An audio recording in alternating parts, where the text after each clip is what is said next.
Hello! Yes, I am author and freelancer Zachary Fenell.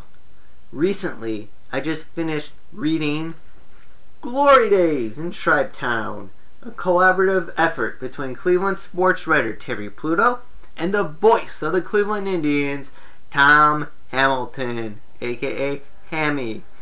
The book covers the great Indians teams of the 90s, specifically the teams between 1994 and 1997. So, back when I was 7 to 10 years old. Back in the day. Reading Glory Days in Tribe Town, I could not help but think, could more glory days lay ahead for the Cleveland Indians? I know. Sometimes my optimism gets out of hand, especially when combined with my enthusiasm for Tribe baseball. However, I couldn't help but notice similarities. First and foremost, Jacobs Field, the Jake, now known as Progressive Field. There was something very special about the Jake in the 90s.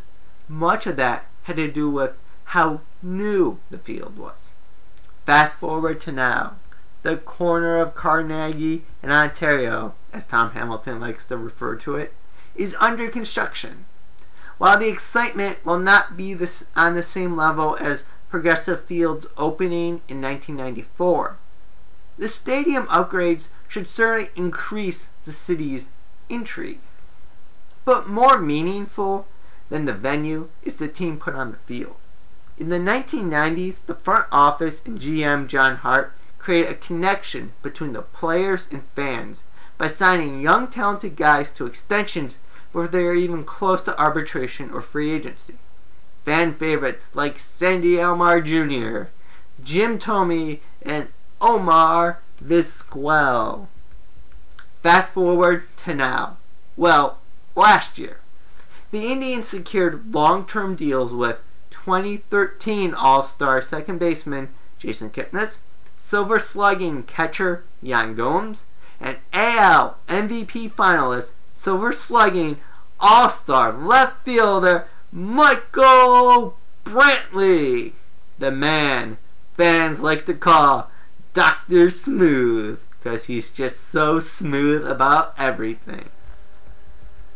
Then add first baseman Carlos Santana to that mix too, who signed a similar deal in 2012.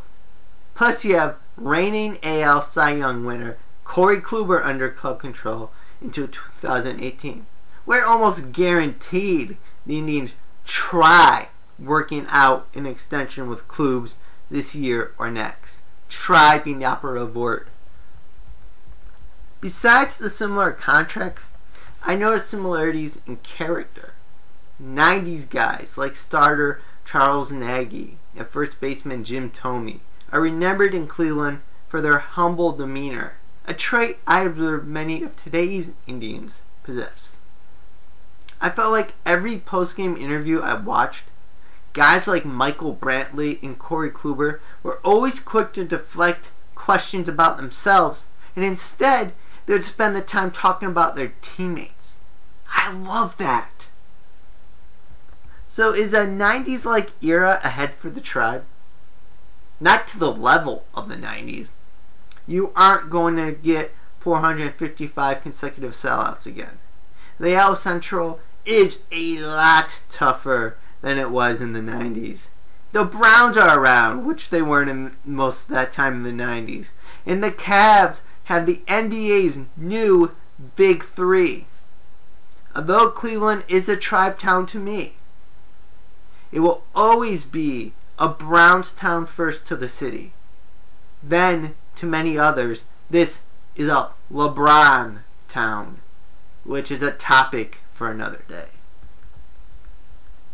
But to those like me, the Tribe townsmen, we have a lot to be excited about.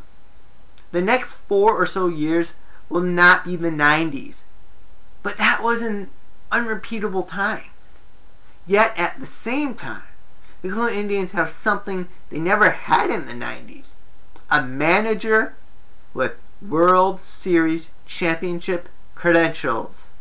In Tito we trust. Now honestly, I could keep talking Tribe for hours, but instead, for your sake, I'll digress. Feel free to give your thoughts on what I said by commenting below. And if you really like what you watched, I advise clicking right here to subscribe.